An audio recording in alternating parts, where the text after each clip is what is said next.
টুকি, এই দেখ আমি ডাবের পানি খাচ্ছি। টুকি, তুই জানিস ডাবের পানি খেতে কত মজা? ও, তুই আবার জানবি কিভাবে রে? আমার তো মনেই ছিল না। তুই তো গরিব পাখি, তোর মা তো ঠিক করে তোকে ভাতও খাওয়াতে পারে না, ডাবের পানি খাওয়াবে কি করে শুনি? হ্যাঁ হ্যাঁ রে কুহু, তুই ঠিক কথাই বলেছিস। আমরা গরিব পাখি, তাই মা আমাকে ঠিক মতো খাবারও খাওয়াতে পারে না। আর আমি ডাবের পানি খেতেও চাই না। মা বলেছে এখন শীতকাল, আর ডাবের পানি খেলে আমার ঠান্ডা লেগে যাবে, আর ঠান্ডা লাগলে তখন আমার জ্বরও এসে যাবে। আর মায়ের কাছে আমাকে ওষুধ খাওয়ানোর মতো কোনো টাকা নেই, আর তাই আমি ডাবের পানি খেতে চাই না। কি, টুনির মাছি তোকে বলেছে ডাবের পানি খেলে ঠান্ডা লেগে যাবে? এই তো আমি ডাবের পানি খাচ্ছি। কই, আমার তো ঠান্ডা লাগে না। তোর মা তোকে মিথ্যে কথা বলেছে, কারণ তোর মা জানে ডাবের পানির অনেক দাম। এত দামে তোকে ডাব কিনে খাওয়াতেও পারবে না, আর তাই তো তোর মা তোকে ভুলভাল বুঝিয়েছে রে। চুপ কর গুহু, আমি তোকে বিশ্বাস করি না। মা যেটা বলেছে সেটাই সত্যি। মা আমাকে কখনো মিথ্যা কথা বলবে না, বুঝেছিস? এই কথা বলে টুনি সেখান থেকে চলে যায়। আর টুনি দেখতে পায় বনের অন্যান্য সকল পাখিরা ডাবের পানি খাচ্ছে।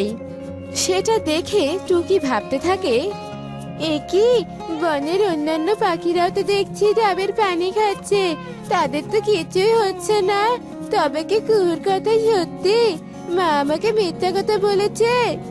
আমি এক্ষুনি মাকে গিয়ে জিজ্ঞাসা করব মা আমাকে কেন মিথ্যা কথা বলেছে। এসব কথা ভেবে টুকি বাড়িতে যায়। মা, তুমি আমাকে মিথ্যা কথা কেন বলেছিলে শুনি? টুকি, আমি আবার তোকে কি মিথ্যা কথা বললাম বলতো? তুমি তো বলেছো ডাবের পানি খেলে ঠান্ডা লাগবে, আর তাই তো আমাকে ডাব খেতে দাও না। কিন্তু বনের সব পাখি তো ডাবের পানি খাচ্ছে, কই ওদের তো কিচ্ছু হচ্ছে না। আমি জানি তুমি আমাকে ডাব কিনে দিতে পারবে না, আর তাই তুমি আমাকে মিথ্যে কথা বলেছো, তাই না মা? আমি আর তোমার সাথে কথাই বলবো না, কথাই বলবো না।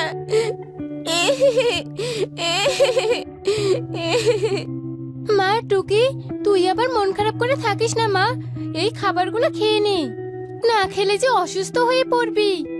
আমি কিচ্ছুই খাবো না, আমি না খেয়ে মরে যাব, তবুও আমি এই খাবার খাবো না। মা টুকি, তুই এমন কথা বলিস না মা, বলিস না। ডাবের পানি খাবি? আচ্ছা ঠিক আছে, আমি যেখান থেকে পারি তোর জন্য ডাবের পানি নিয়ে আসবো। তবুও তুই আমাকে ছেড়ে যাওয়ার কথা বলিস না মা। তুই ছাড়া যে আমার এই পৃথিবীতে আর কেউ নেই রে মা, কেউ নেই। মা, তুমি কেঁদো না মা, কেঁদো না। আমি কখনোই আর এমন কথা বলবো না। আমি এক্ষুনি খাবার খেয়ে নিচ্ছি মা, এক্ষুনি খাবার খেয়ে নিচ্ছি।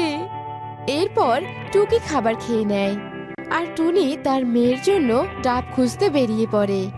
আর টুনি দেখতে পায় কবুতরের দোকানে অনেক ডাব, তাই টুনি কবুতরের দোকানের কাছে এগিয়ে যায়। কবুতর দাদা, তুমি আমাকে একটা ডাব দিবে? কি রে টুনি, তুই ডাব নিতে এসেছিস? তোর হাতে তো কোনো টাকাই দেখছি না, তুই টাকা ছাড়াই ডাব নিতে এসেছিস? একটা ডাব কিন্তু 200 টাকা, বুঝেছিস? একটা ডাব 200 টাকা? কিন্তু আমার কাছে তো অত টাকা নেই। কি, তোর কাছে টাকা নেই আর তুই এসেছিস ডাব নিতে? তোর লজ্জা করে না? টাকা ছাড়া ডাব নিতে এসেছিস? তোর মতো নির্লজ্জ পাখি আমি দুটো দেখিনি। যা এখান থেকে, চলে যা বলছি। কবুতরের এমন কথা শুনে টুনি ভীষণ মন খারাপ করে আর সেখান থেকে চলে যায়। আর উড়তে উড়তে টুনি পাশের জঙ্গলে চলে যায় আর সেখানে বসে কাঁদতে থাকে। কোথাও একটা ডাবও পেলাম না, এখন মেয়েটাকে গিয়ে কি জবাব দিব? ও যে ডাবের পানি খাওয়ার জন্য পচে বসে আছে। হে সৃষ্টিকর্তা, এখন আমি কি করব? কোথাও একটা কান্নার আওয়াজ পেলাম মনে হলো। কে কে ভাবে কাঁদছে দেখি তো।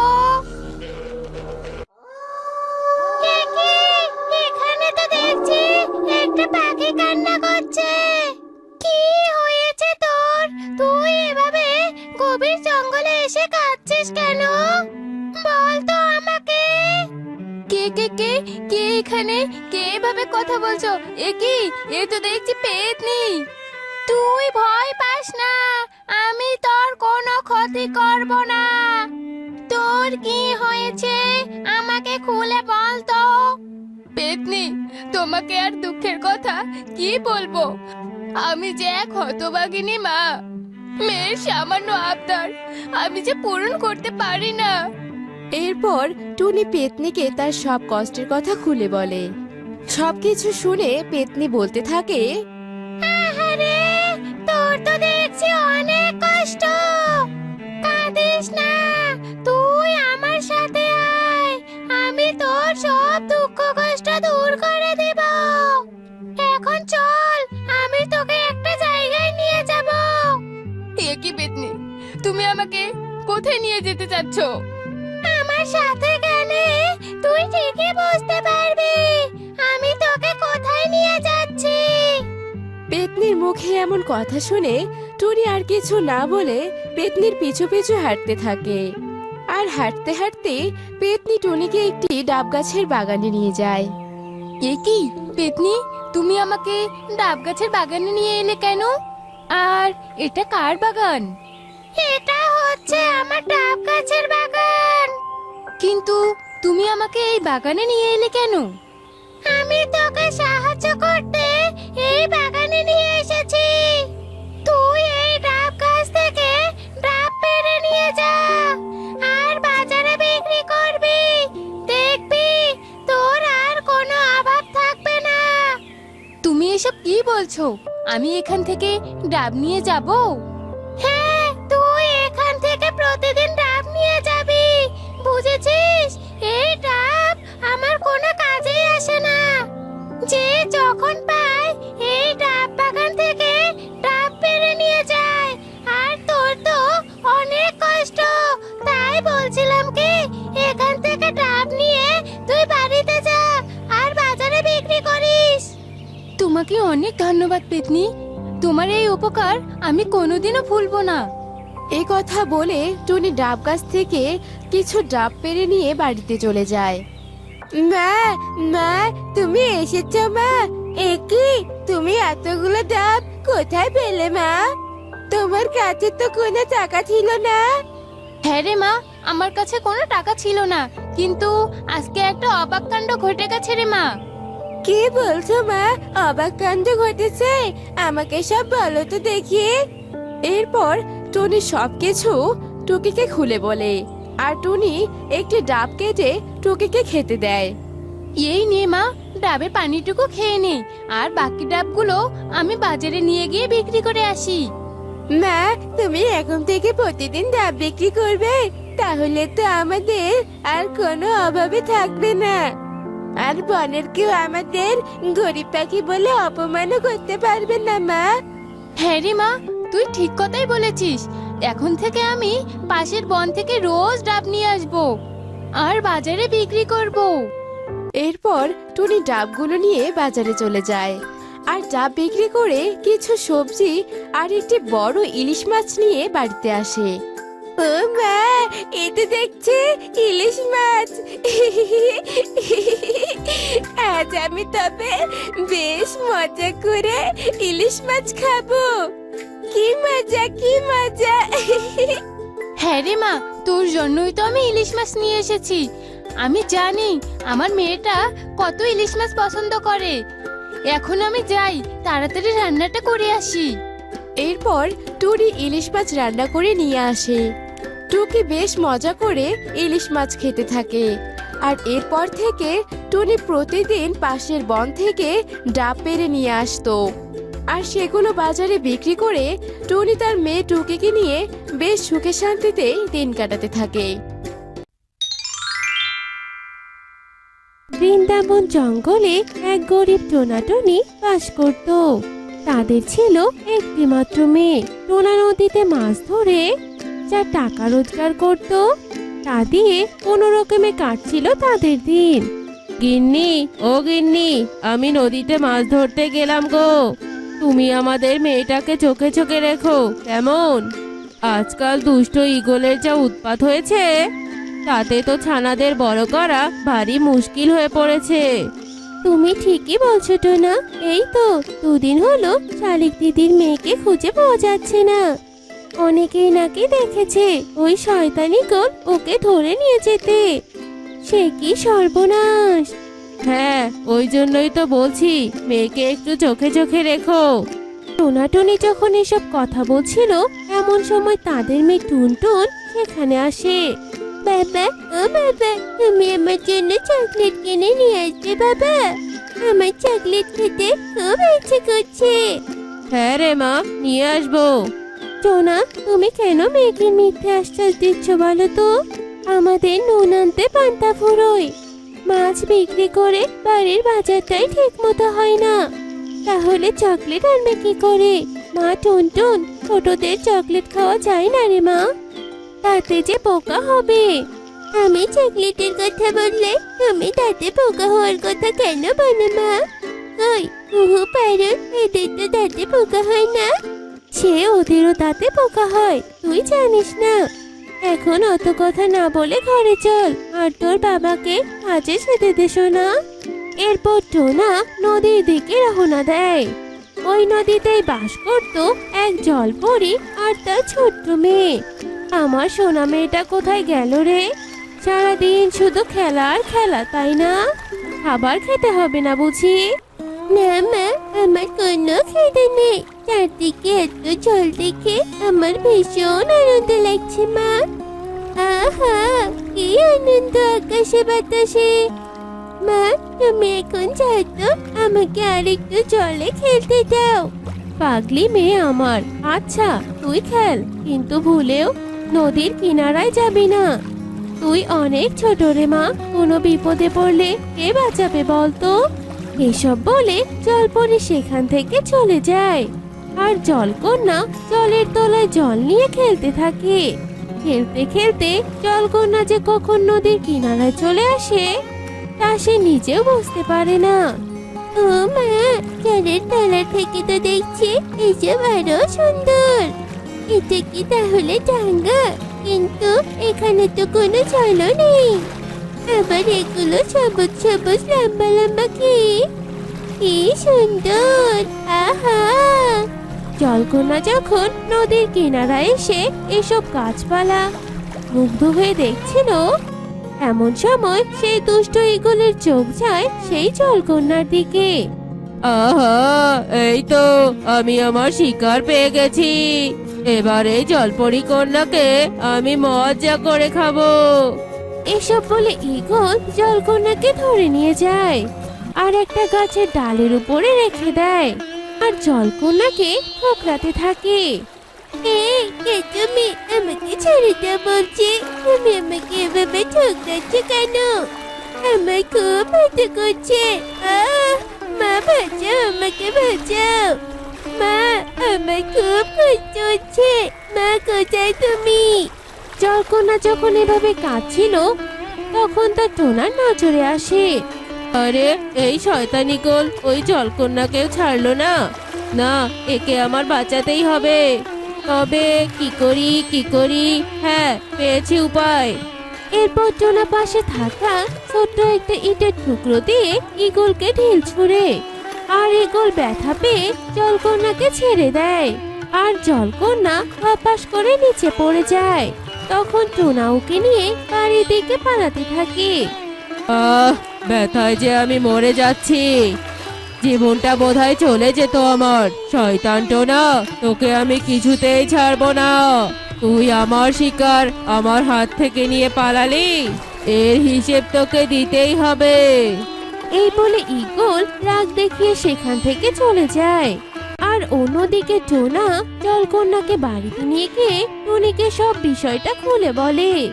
টুনিও অনেক খুশি হয়। এরপর ওরা এক ছোট চৌবাচ্চায় জলকন্যাকে থাকতে দেয়। অন্যদিকে মা জলপরি মেয়েকে খুঁজে না পেয়ে প্রায় পাগল হয়ে যায়। মারে, আমার সোনা মা, তুই কোথায় গেলি রে মা? আমার কাছে আয় মা, ফিরে আয়। হে উপরওয়ালা, আমার ছোট মেয়েটা কোথায় চলে গেল? তুমি আমার সন্তানকে আমার কাছে ফিরিয়ে দাও উপরওয়ালা। এসব বলে মা জলপরি তন্ন তন্ন করে জলের তলায় তার মেয়েকে খুঁজতে থাকে, কিন্তু কোথাও সে খুঁজে পায় না। এভাবে 2 দিন কেটে যায়। টুনটুন সারাক্ষণ জলপরীর কন্যার সাথে খেলাধুলা করত। একদিন ঈগল আসে টোনার বাড়িতে, আর ঈগলকে দেখে ওরা ভীষণ ভয় পেয়ে যায়, আর ভয় পেয়ে ঘরের দরজা লাগিয়ে দেয়। এই শয়তান টোনা, ঘরের দরজা খোল বলছি। ভালোই ভালোই ওই জলপরি কন্যাকে আমার হাতে তুলে দে, নয়তো তোর মেয়েকে আমি রোস্ট করে বানিয়ে খাবো। তুই কি আমার চিৎকার শুনতে পাচ্ছিস না? হ্যাঁ, তুমি চলে যাও ঈগল দাদা, আমি কিছুতেই এই ছোট বাচ্চাটিকে তোমার মুখের খাবার হতে দিতে পারবো না। ও আচ্ছা, তবে আমিও দেখবো তোরা কতদিন গৃহবন্দী হয়ে কাটাতে পারিস। এই বলে ঈগল চলে যায়, আর এভাবেই দিন কাটতে থাকে। ঈগল প্রতিদিন ওদের বাড়িতে আসতো, যার ফলে ওরা গৃহবন্দী হয়ে দিন কাটাতে থাকে। টোনা, এই টোনা, এভাবে কি দিন চলতে থাকবে বলো তো? আমরা ঘর থেকে বের হতে পারছি না, খাবার জোগাড় করতে পারছি না, না খেয়ে তো আমরা মরেই যাব। তার থেকে ভালো তুমি এই জলপরি কন্যাকে ঈগলের হাতে তুলে দাও গো। তুমি এসব কি বলছো গিন্নি? পাগল হয়ে গেলে নাকি? এই সন্তান যদি তোমার হতো তাহলে আমার মন বলছে উপরওয়ালা সব ঠিক করে দিবেন। এভাবেই দিন কাটতে থাকে। এরপর একদিন ঈগল টোনাটুনির ঘরে আগুন লাগিয়ে দেয়, আর ওরা প্রাণ বাঁচাতে কোনো রকমে জীবন ধরে ঘরের বাহিরে চলে আসে। এসব তুমি কি করলে ঈগল দাদা? আমাদের শেষ সম্বল ঘরটাতেও আগুন লাগিয়ে দিলে। ছি ছি ঈগল দাদা, ছি। হা হা হা হা হা, তোদের পিছনে অনেক ঘুরেছি, কিন্তু আর না, এবার নিজেই ধরা দিয়েছিস আমার কাছে। এবার আমি এই জলপরি কন্যাকে তো খাবই, তার সাথে তোর মেয়ে টুনটুনকেও খাবো। না, এমনটা করো না দাদা। ঈগল যখন এভাবে অত্যাচার করছিল, অন্যদিকে জলপরি ভাবে, না, এতদিন তো জলের তলায় মেয়েটাকে অনেক খুঁজলাম, কিন্তু পেলাম না। এবার আমি ডাঙ্গায় খুঁজতে বের হব, নিশ্চয়ই আমার মেয়েটা ওই জঙ্গলেই আছে। এসব বলে জলপরি জল থেকে জঙ্গলে চলে আসে, আর তার মেয়েকে খুঁজতে থাকে। আর খুঁজতে খুঁজতে জলপরি টোনার বাড়ি অব্দিও চলে আসে, আর দেখে যে ঈগল টুনটুন আর তার মেয়েকে বলি দিতে চাচ্ছে। তারা শয়তান ঈগল, তুই আমার মেয়েকে হত্যা করতে যাচ্ছিস, তবে দেখ এবার। এরপর জলপরি ঈগলকে জাদু করে হত্যা করে। তারপর টোনা জলপরীকে সবটা খুলে বলে, তোমরা সত্যি অনেক ভালো, আমার মেয়েটার জন্য তোমাদের কত কষ্ট করতে হয়েছে। তবে এই নাও, এই মোহরগুলো নাও, এগুলো দিয়ে তোমরা একটা সুন্দর বাড়ি বানাবে আর সুখেই দিন কাটাবে। তোমাদের কাছে যে আমি চিরঋণী হয়ে থাকলাম। এই বলে জলপরি তার মেয়েকে নিয়ে সেখান থেকে চলে যায়, আর টোনাটুনি সোনার মোহর দিয়ে অনেক সুখেই দিন কাটাতে থাকে। মা, মা, বাবা কখন বাড়িতে ফিরবে মা? এই কত সকালে না খেয়ে কাটতে গেছে, আর এখনো ফেরার নামই নেই। ও মা, বাবা কখন ফিরবে? কিছু বলছো না যে? ওরে আমার পাগলি মেয়ে রে, বাবা বাড়িতে ফিরেনি বলে একদম পাগল হয়ে গেছে। তুই আর চিন্তা করিস না রে মা, তোর বাবা একটু পরেই বাড়িতে ফিরবে। এবার তুই একটু খেয়ে নি তো দেখি। না মা, আমি বাবাকে ছাড়া একদম খাবো না, এই বলে দিলাম। আমার বাবাকে ছাড়া খেতে একদম ভালো লাগে না মা। বাবা যখন বাড়িতে ফিরবে তখন আমি আর বাবা একসাথে বসে খাবার খাবো। টুনটুন, একদম জেদ করবি না বলে দিলাম। তুই তো অনেক ছোট রে, তুই এতক্ষণ না খেয়ে থাকতে পারবি না। আর জেদ করিস না মা, আয় একটু খেয়ে নিবি, আয়। না না, আমি বাবাকে ছাড়া খাবো না, এই বলে দিলাম। টুকি যখন এভাবে জেদ করছিল তখনই টোনা অনেকগুলো চকলেট নিয়ে বাড়িতে ফেরে। কি হয়েছে আমার টুনটুন মায়ের? এভাবে মায়ের সাথে কি নিয়ে জেদ করছে শুনি? ইয়ে, বাবা এসেছে। বাবা, তুমি আমার জন্য চকলেট নিয়ে এসেছো? কি মজা, কি মজা। চকলেট খেতে আমার দারুণ লাগে বাবা। শোনো টোনা, তোমার মেয়ের এমন রোজ রোজ জেদ দেখতে একদম ভালো লাগে না, এই আমি বলে দিলাম। আর শোনো, এমনিতেই টাকা পয়সা নেই, তার উপর আবার এত চকলেট নিয়ে আসার কি দরকার ছিল বলো তো? আহা টুনি, আমাদের যতই কষ্ট হোক না কেন, আমাদের মেয়েকে কোনো কষ্ট দিতে চাই না। ও তো অনেক ছোট, তাই চকলেট খেতে ভালোবাসে। আর তুমি তো জানো আমি আমার মেয়েকে কত ভালোবাসি। শোনো টোনা, সে আমিও অনেক ভালোবাসি আমাদের মেয়েকে, কিন্তু মেয়েকে এত আশকারা দিয়ে মাথায় তোলার দরকার নাই। এবার হাত মুখ ধুয়ে এসো তো, খাবে চলো। তোমার মেয়েও তো তোমার জন্য না খেয়ে বসে আছে, তাড়াতাড়ি এসো। এ কি কথা, টুনটুন আজকেও না খেয়ে আছে? মানে কি? তাড়াতাড়ি খেতে দাও তাহলে ওকে। এরপর টুনি টোনা আর টুনটুনকে খাবার খেতে দেয়, আর ওরা সবাই অনেক মজা করে খাবার খায়। বাবা, ও বাবা, বলছি কি আমাকে একটা পুতুল কিনে দিবে বাবা? কুহু শালুদের সবার পুতুল আছে, শুধু আমারই কোনো পুতুল নেই, সেজন্য তো আমার খুব মন খারাপ। তাই না কি রে মা? আচ্ছা ঠিক আছে, আমি এখন কাঠ কাটতে যাই, ফিরে এসে তোকে নতুন পুতুল কিনতে নিয়ে যাব। ইয়ে, কি মজা, কি মজা। ঠিক আছে বাবা, তুমি এসেই আমাকে নিয়ে যাবে। এসব বলে টোনা কাট কাটতে চলে যায়, আর পথে ভাবতে থাকে। মেয়েটাকে তো বলেছি যে আজ পুতুল কিনতে নিয়ে যাব, কিন্তু আমার কাছে তো কোনো টাকাই নেই। তাহলে এবার কি করব আমি? মেয়েটাকে কিনে দিতে না চাইলেও তো ও আবার অনেক কষ্ট পেত। না, তাড়াতাড়ি জঙ্গলের গভীরে যাই, আজ বরং অনেকগুলো কাঠ কাটবো, তাহলে মেয়েটাকে একটা পুতুল কিনে দিতে পারবো। এসব ভেবে টোনা জঙ্গলের গভীরে যায় আর অনেকগুলো কাঠ কেটে নিয়ে আসে, আর 200 টাকায় বিক্রি করে। এরপর টোনা বাড়িতে চলে যায় আর টুকিকে নিয়ে দোকানে আসে পুতুল কিনতে। বাবা, বাবা, আমার ওই লাল পুতুলটা পছন্দ হয়েছে বাবা। ওই যে লাল পুতুলটা, আমি ওই পুতুলটাই নেব বাবা, তুমি আমাকে ওটাই কিনে দাও। কি সুন্দর, বলো বাবা পুতুলটা, ওই পুতুলটাই চাই আমার। তাই না কি রে মা? ওটা তোর পছন্দ হয়েছে? আচ্ছা ঠিক আছে, আমি তোকে এটাই কিনে দেব।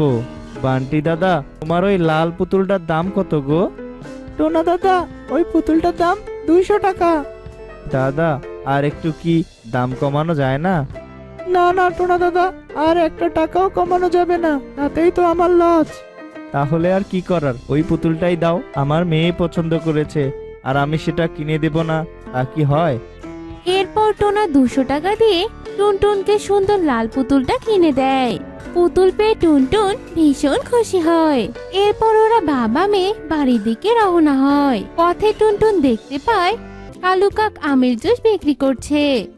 বাবা, বাবা দেখো আমের জুস, আহা, আমার তো কতদিনের ইচ্ছে আমের জুস খাওয়ার। ও বাবা, আমি তো কতদিন থেকে আমের জুস খাই না, আমার না আমের জুস খেতে খুব ইচ্ছে করছে বাবা। 1 গ্লাস জুস আমাকে খাওয়াও না বাবা। ও বাবা, জুস খাবে? মানে মারে, আমার কাছে তো টাকা নাই রে মা, আজ না অন্য দিন খাস কেমন? আচ্ছা ঠিক আছে, চল গিয়ে দেখি যে কালু বাকিতে দেয় কি না। এরপর ওরা কালু পাখির আমের জুসের দোকানে যায়। কালু দাদা, বলছি কি আমার কাছে আজ টাকা নেই গো, তুমি বাকিতে আমার মেয়েটাকে 1 গ্লাস জুস খেতে দিবে, আমি কালকেই তোমার টাকা পরিশোধ করে দিব। আরে টোনা শোনো, আমি বাকিতে কোনো জুস দিতে পারবো না, আর এই আমের জুসের অনেক দাম, তোমরা এসব টাকা দিয়ে কিনতে পারবে না, বুঝলে? যাও তো এখান থেকে। এইসব বলে কালু কাক টোনা আর ওর মেয়েকে সেখান থেকে তাড়িয়ে দেয়। কষ্ট পাস না মা, আমি বাজার থেকে আম কিনে নিয়ে আসব, আর তা দিয়ে তোর মাকে জুস বানিয়ে দিতে বলবো, বুঝলি? ঠিক আছে বাবা, তাহলে আমি অনেক মজা করে জুস খাবো। এরপর টোনা বাড়িতে চলে আসে। আর পরের দিন টোনা বাজারে যায় পাকা আম কিনতে। কিন্তু পাকা আমের অনেক দাম হওয়ায় টোনা কিনতে পারে না এবং টোনা হতাশ হয়ে বাড়িতে ফিরে আসে। কিরে মা, তুই এইভাবে কাঁদছিস কেন বলতো? তোর চোখের জল যে আমি একদম সহ্য করতে পারি না রে মা। কি হয়েছে বল আমাকে। চলো বাবা, আজকে আমি শালুদের বাড়িতে গিয়েছিলাম। গিয়ে দেখি ওরা আমের জুস খাচ্ছে। আমি একটু চেয়েছি, ওরা না আমাকে দেয়নি। আমাকে না অনেক অপমান করেছে, আর অপমান করে আমাকে তাড়িয়ে দিল বাবা। ওরা খুব খারাপ, তাই না বাবা? আমাকে কতগুলো অপমান করে তাড়িয়ে দিল। মেয়ের মুখে এসব কথা শুনে টোনা অনেক কষ্ট পায়। তার মেয়ের চোখের জল সে সহ্য করতে না পেরে এখান থেকে চলে আসে। আমি কেমন বাবা যে মেয়েকে সামান্য আমের জুস খাওয়াতে পারলাম না? যে মেয়েকে আমি এত ভালোবাসি, আর সেই মেয়ে আমার চোখের সামনে এত কান্না করছে। আমি বাবা হয়ে এটা কিভাবে সহ্য করছি? টোনা যখন এভাবে কাঁদছিল তখন সে এক বৃদ্ধা পাখির চিৎকার শুনতে পায়। বাঁচাও, বাঁচাও আমাকে, কেউ এই কাঁচা থেকে আমাকে উদ্ধার করো, বাঁচাও আমাকে। কি ব্যাপার, কিসের এত চিৎকার শোনা যাচ্ছে? দেখি তো সামনে গিয়ে। এরপর টোনা সামনে এগিয়ে গিয়ে দেখে এক বৃদ্ধা উল্লু পেঁচা খাঁচায় বন্দি হয়ে আছে। তারপর টোনা তার সামনে যায় আর তাকে খাঁচা থেকে বাঁচায়। তোকে অনেক ধন্যবাদ বাছা। আসলে এক তান্ত্রিক আমাকে এই খাঁচায় বন্দি করে রেখেছিল। তুই না আসলে আমি মরেই যেতাম রে। হে কি বাচ্চা, তোর চোখে জল কেন? যে আমাকে সাহায্য করলো তার চোখে জল তো একেবারেই মানায় না। এরপর টোনা বৃদ্ধা উল্লু পেঁচাকে সব কথা খুলে বলে, আর সবটা শুনে উল্লু পেঁচা বলে, ও এই ব্যাপার, এই নে বীজটা। এই বীজটা আজ রাতেই রোপণ করবি, কেমন? তাহলে তোর সব সমস্যা সমাধান হবে রে বাচ্চা।